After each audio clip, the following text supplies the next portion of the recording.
High hello welcome to VTV political. Malla Reddy మరోసారి ఆసక్తికరమైన విషయాలతో తెరపైకొచ్చారు.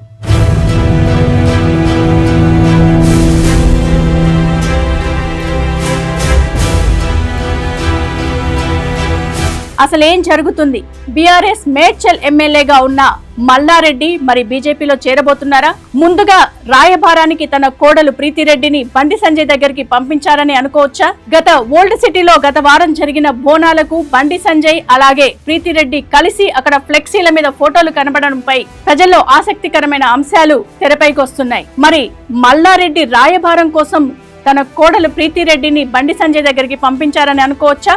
మరి ప్రీతిరెడ్డి బండి సంజయ్ కలిసి భోజనం చేయడం వెనుకున్న ఆంతర్యం ఏమిటి? అంటే బీఆర్ఎస్ కి బీజేపీకి పడదు అని మనకు కలరింగ్ ఇస్తున్న లోపల రాజకీయాలన్నీ ఒకటేనా? మరి గతంలో మల్లారెడ్డి చెప్పినట్లు తన ఇంటి నుండి మూడొక వ్యక్తి కూడా పొలిటికల్ లోకి ఎంట్రీ అవుతారు అని చెప్పిన మాట వాస్తవమేనా? ఎందుకంటే ఇప్పుడు ప్రజెంట్ మల్లారెడ్డి ఉన్నాడు, తన అల్లుడు రాజశేఖర్ రెడ్డి కూడా పొలిటికల్ లోనే ఉన్నారు.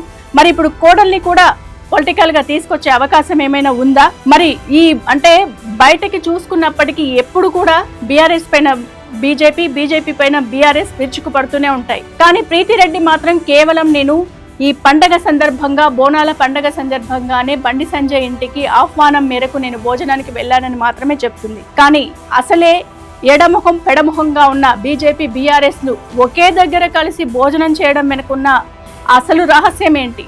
మరి త్వరలో ప్రీతిరెడ్డి బీజేపీలోకి చేరబోతుందా? ఇంట్లోనే రెండు చీలికలుగా బీఆర్ఎస్ బీజేపీ అనే వైరంతో ముందుకెళ్లబోతున్నారా?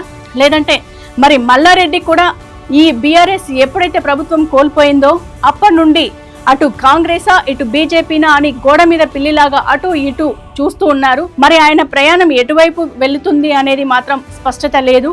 మరి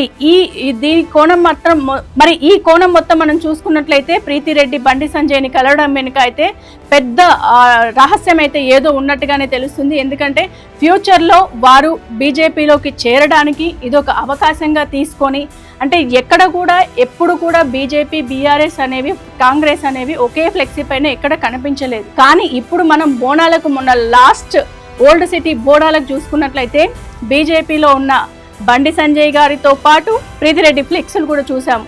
మరి దీని వెనుకున్న ఆంతర్యము, అక్కడ జరుగుతున్న పరిణామాలు, మరి మల్లారెడ్డి మాటెటు బాటెటు వేచి చూడాల్సిందే. ఇది ఎంతవరకు దారి తీస్తుంది? మరి మల్లారెడ్డి బీఆర్ఎస్ ని వీడే అవకాశాలు ఎంతవరకు కనిపిస్తున్నాయి? మరి మల్లారెడ్డి బీజేపీ బాట పట్టే అవకాశం ఏమైనా ఉందా? Please wait and watch.